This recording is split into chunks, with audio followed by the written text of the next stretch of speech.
The bride's father's uncle and I brought up the rear, whether he had intuited that I was his friend or simply because I was the owner of a pad and pencil.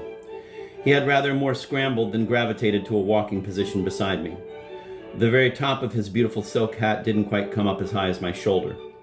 I set a comparatively slow gait for us in deference to the length of his legs. At the end of a block or so, we were quite a good distance behind the others. I don't think it troubled either of us. Occasionally, I remember as we walked along, my friend and I looked up and down respectively at each other and exchanged idiotic expressions of pleasure at sharing one another's company. When my companion and I reached the revolving door of Schraff's 79th Street, the matron of honor, her husband, and Mrs. Silsburn had all been standing there for some minutes. They were waiting, I thought, as a rather forbiddingly integrated party of three. They had been talking, but they stopped when our motley twosome approached. In the car, just a couple of minutes earlier, when the drum and bugle corps blasted by, a common discomfort, almost a common anguish, had lent our small group a semblance of alliance, of the sort that can be temporarily conferred on cooks, tourists, caught in a very heavy rainstorm at Pompeii. All too clearly now, as the tiny old man and I reached the revolving door of Schraff's, the storm was over. The matron of honor and I exchanged expressions of recognition, not of greeting. "It's closed for alterations," she stated coldly, looking at me. Unofficially, but unmistakably, she was appointing me odd man out again, and at that moment, for no reason worth going into, I felt the sense of isolation and loneliness more overwhelming than I'd felt all day. Somewhat simultaneously, it's worth noting, my cough reactivated itself. I pulled my handkerchief out of my hip pocket. The matron of honor turned to Mrs. Silsburn and her husband. "There's a Longchamps around here somewhere," she said, "but I don't know where." "I don't either," Mrs. Silsburn said. She seemed very close to tears. At both her forehead and her upper lip, perspiration had seeped through even her heavy pancake makeup. A black patent leather handbag was under her left arm. She held it as though it were a favorite doll, and she herself an experimentally rouged and powdered and very unhappy runaway child. "We're not going to be able to get a cab for love or money," the lieutenant said pessimistically. He was looking the worse for wear, too. His hot pilot's cap appeared almost cruelly incongruous on his pale, dripping, deeply unintrepid-looking face. And I remember having an impulse to whisk it off his head, or at least to straighten it somewhat, to adjust it into a less cocked position. The same impulse and general motive that one might feel at a children's party, where there is invariably one small, exceedingly homely child wearing a paper hat that crushes down one or both ears. "Oh God, what a day," the matron of honor said for all of us.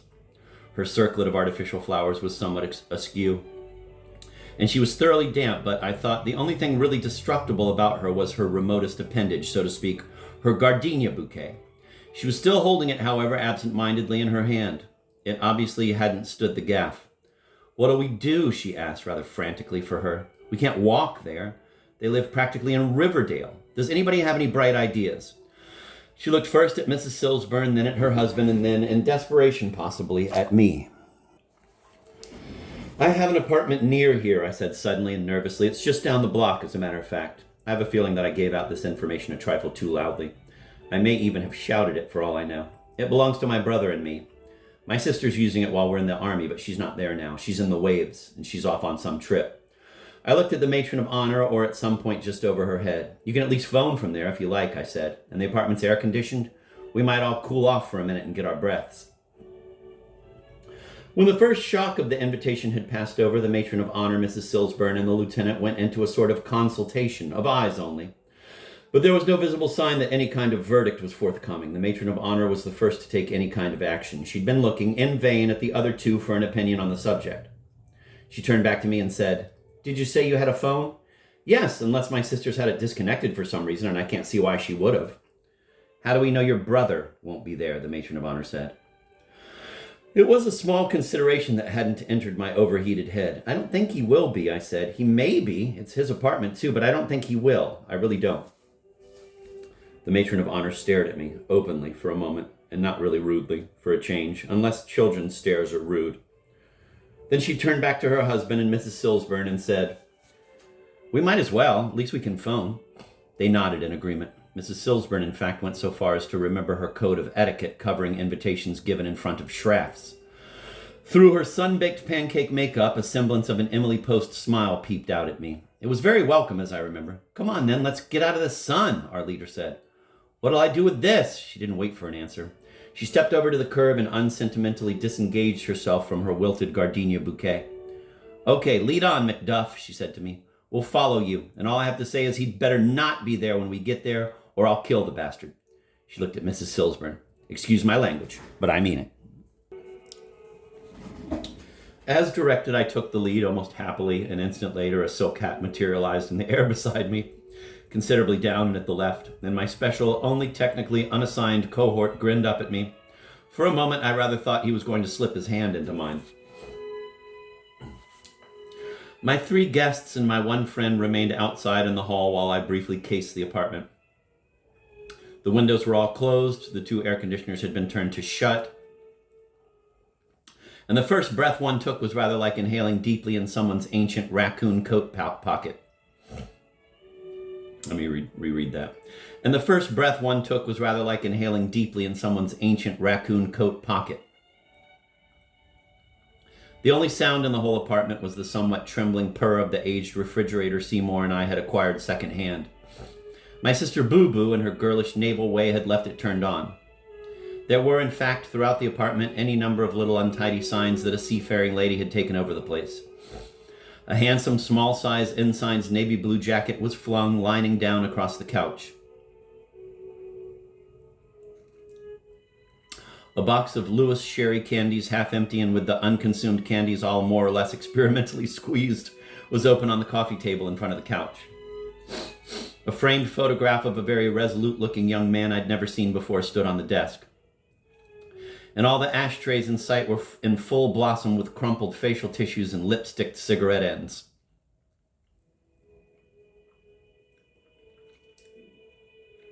I didn't go into the kitchen, the bedroom, or the bathroom except to open the doors and take a quick look to see if Seymour was standing upright anywhere. For one reason, I felt enervated and lazy. For another, I was kept pretty busy raising blinds, turning on air conditioners, emptying loaded ashtrays. Besides, the other members of the party barged in on me almost immediately. It's hotter in here than it is on the street, the matron of honor said by way of greeting as she strode in.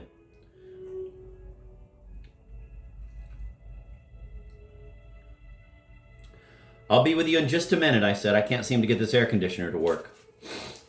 The on button seemed to be stuck, in fact, and I was busily tinkering with it.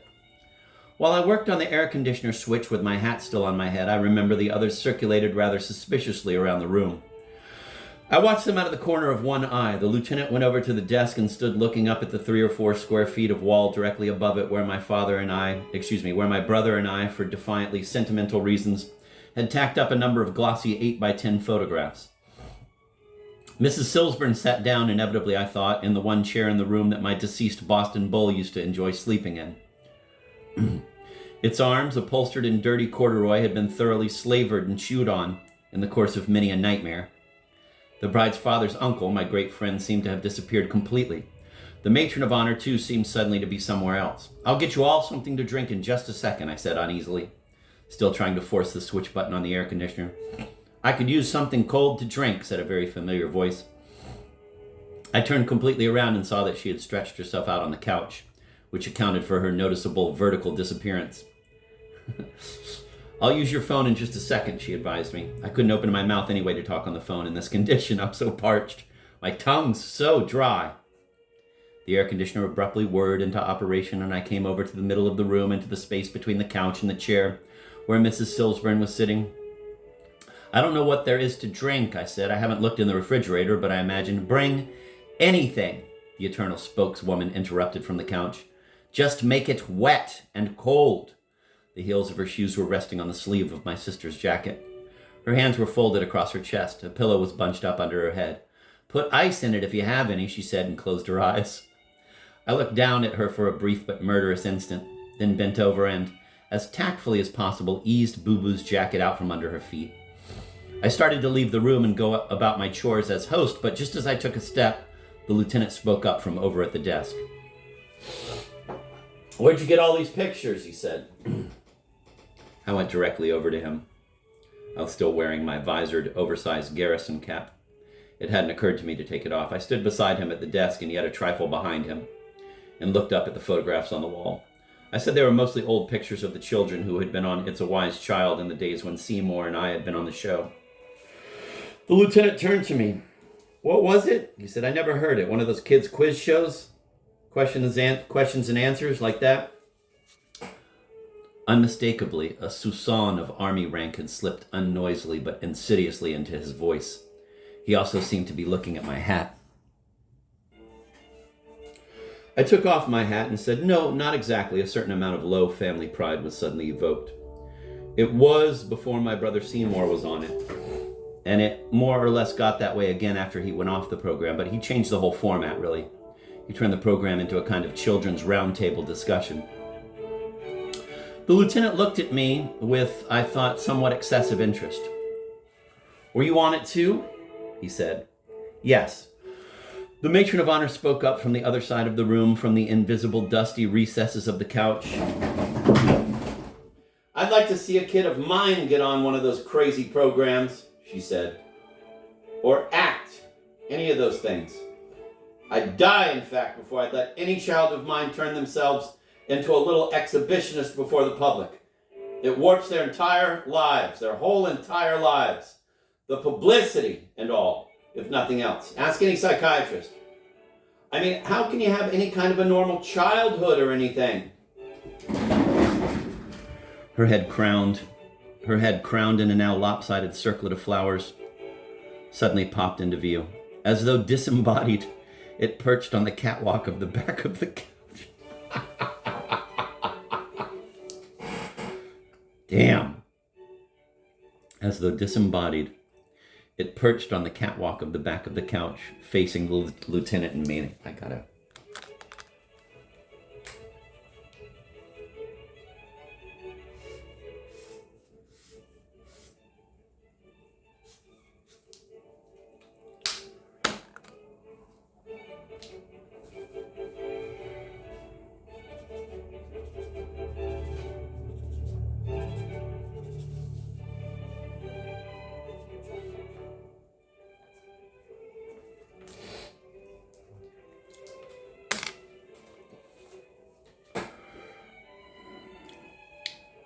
Her head, crowned in a now lopsided circlet of flowers, suddenly popped into view as though disembodied.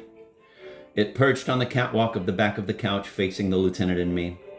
That's probably what's the matter with that brother of yours, the head said. I mean, you lead an absolutely freakish life like that when you're a kid, and so naturally you never learn to grow up. You never learn to relate to normal people or anything. That's exactly what Mrs. Fetter was saying in that crazy bedroom a couple of hours ago. But exactly. Your brother's never learned to relate to anybody. All he can do, apparently, is go around giving people a bunch of stitches in their faces. He's absolutely unfit for marriage or anything halfway normal, for goodness sake. As a matter of fact, that's exactly what Mrs. Fetter said. The head then turned just enough to glare over at the lieutenant. Am I right, Bob? Did she or didn't she say that? Tell the truth. The next voice to speak up was not the lieutenant's but mine. My mouth was dry and my groin felt damp. I said I didn't give a good damn what Mrs. Fetter had to say on the subject of Seymour. Or, for that matter, what any professional dilettante or amateur bitch had to say. I said that from the time Seymour was 10 years old, every summa cum laude thinker and intellectual men's room attendant in the country had been having a go at him. I said it might be different if Seymour had just been some nasty little high IQ show-off. I said he hadn't ever been an exhibitionist. He went down to the broadcast every Wednesday night as though he were going to his own funeral. He didn't even talk to you, for God's sake, the whole way down on the bus or subway. I said that not one goddamn person of all the patronizing fourth-rate critics and column writers had ever seen him for what he really was. A poet, for God's sake, and I mean a poet. If he never wrote a line of poetry, he could still flash what he had at you with the back of his ear if he wanted to. I stopped right there, thank God. My heart was banging away something terrible, and like most hypochondriacs, I had a little passing, intimidating notion that such speeches were the stuff that heart attacks are made of.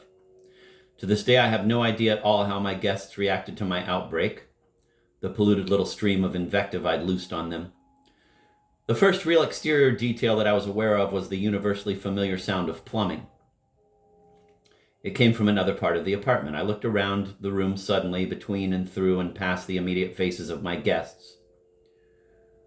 "Where's the old man?" I asked. "The little old man." Butter wouldn't have melted in my mouth. Wow. Fuck.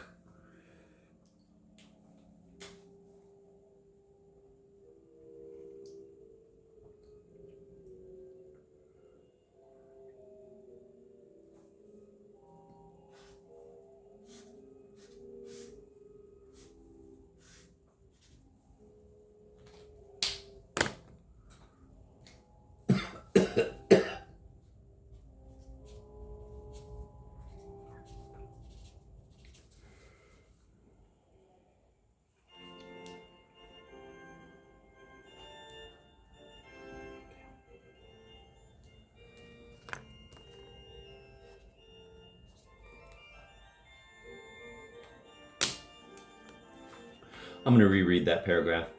I stopped right there, thank God. My heart was banging away something terrible, and like most hypochondriacs, I had a little passing, intimidating notion that such speeches were the stuff that heart attacks are made of.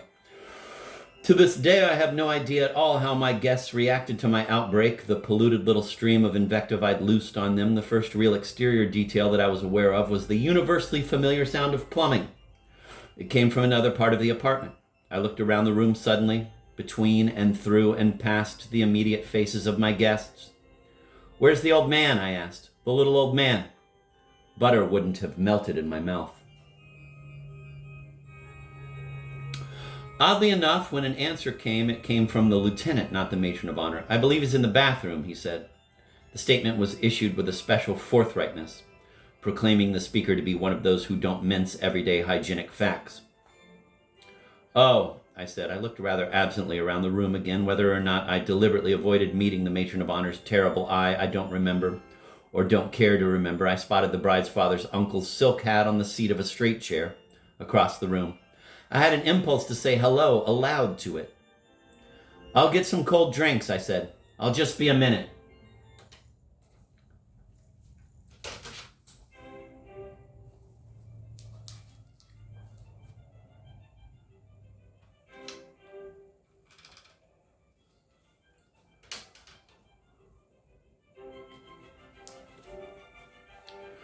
"May I use your phone?" the matron of honor suddenly said to me as I passed the couch. She swung her feet to the floor. Yes, of course," I said. I looked at Mrs. Silsburn and the lieutenant. "I thought I'd make some Tom Collinses. If there are any lemons or limes, will that be all right?" The lieutenant's answer startled me by its sudden conviviality. "Bring 'em on," he said, and rubbed his hands together like a hearty drinking man. I've got to say that I've never understood why he would think there were going to be any lemons or limes in the house. That's one thing that's always surprised me. It's fucking New York. He doesn't know if his brother has been there. His sister's gone. Why would there be limes or lemons in the house? Anyway. Yes, of course," I said. I looked at Mrs. Silsburn and the lieutenant. "I thought I'd make some Tom Collinses. If there are any lemons or limes, will that be all right?" The lieutenant's answer startled me by its sudden conviviality. "Bring 'em on," he said, and rubbed his hands together like a hearty drinking man. Mrs. Silsburn left off studying the photographs over the desk to advise me, "If you're going to make Tom Collinses, please, just a teensy little bit of gin in mine. Almost none at all, if it isn't too much trouble." She was beginning to look a bit recuperated, even in just the short time since we'd got off the street. Perhaps, for one reason, because she was standing within a few feet of the air conditioner I'd turned on and some cool air was coming her way. I said I'd look out for her drink and then left her among the minor radio celebrities of the early 30s and the late 20s, the many passé little faces of Seymours and my boyhood. The lieutenant seemed well able to shift for himself in my absence, too. He was already moving, hands joined behind his back like a lone connoisseur, toward the bookshelves.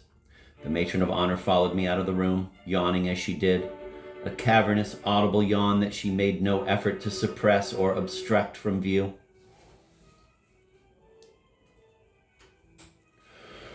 As the matron of honor followed me toward the bedroom where the phone was, the bride's father's uncle came toward us from the far end of the hall. His face was in the ferocious repose that had fooled me during most of the car ride. But as he came closer to us in the hall, the mask reversed itself. He pantomimed to us both the very highest salutations and greetings, and I found myself grinning and nodding immoderately in return.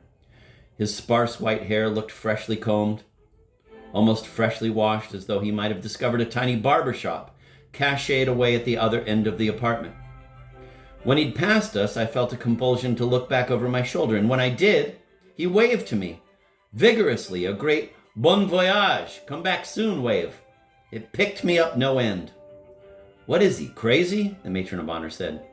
I said I hoped so, and opened the door of the bedroom. She sat down heavily on one of the twin beds, Seymour's as a matter of fact. The phone was on the night table within easy reach. I said I'd bring her a drink right away. Don't bother, I'll be right out, she said. Just close the door if you don't mind. I don't mean it that way, but I can never talk on the phone unless the door is closed. I told her I was the exact same way and started to leave, but just as I'd turned to come out of the space between the two beds, I noticed a small, collapsible canvas valise over the window seat. At first glance, I thought it was mine, miraculously arrived at the apartment all the way from Penn Station under its own steam.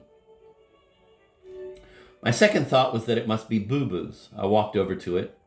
It was unzipped, and just one look at the top layer of its contents told me who the real owner was. With another, more inclusive look, I saw something lying on top of two laundered army suntan shirts that I thought ought not to be left alone in the room with the matron of honor. I picked it out of the bag, slipped it under one arm, waved fraternally to the matron of honor, who had already inserted a finger into the first hole of the number she intended to dial, and was waiting for me to clear out, and then I closed the door behind me. I'm going to reread a little bit of that. But just as I'd turned to come out of the space between the two beds, I noticed a small collapsible canvas valise over the window seat. Over on the window seat. At first glance, I thought it was mine, miraculously arrived at the apartment all the way from Penn Station under its own steam. My second thought was that it must be Boo Boo's. I walked over to it, it was unzipped, and just one look at the top layer of its contents told me who the real owner was. With another, more inclusive look, I saw something lying on top of two laundered army suntan shirts that I thought ought not to be left alone in the room with the matron of honor. I picked it out of the bag, slipped it under one arm, waved fraternally to the matron of honor, who had already inserted a finger into the first hole of the number she intended to dial, and was waiting for me to clear out, and then I closed the door behind me. It's the thought of her like sitting there still with the finger in the rotary phone, looking at him. She's got her finger in the phone. So good. I stood for some little time outside the bedroom in the gracious solitude of the hall, wondering what to do with Seymour's diary, which I ought to rush to say was the object I'd picked out of the top of the canvas bag. My first constructive thought was to hide it till my guests had left. It seemed to me a good idea to take it into the bathroom and drop it into the laundry hamper.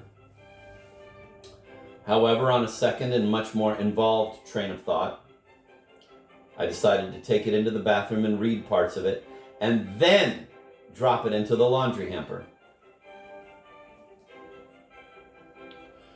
It was a day, God knows, not only of rampant signs and symbols, but of wildly extensive communication via the written word. If you jumped into crowded cars, fate took circuitous pains. Before you did any jumping, that you had a pad and pencil with you, just in case one of your fellow passengers was a deaf mute.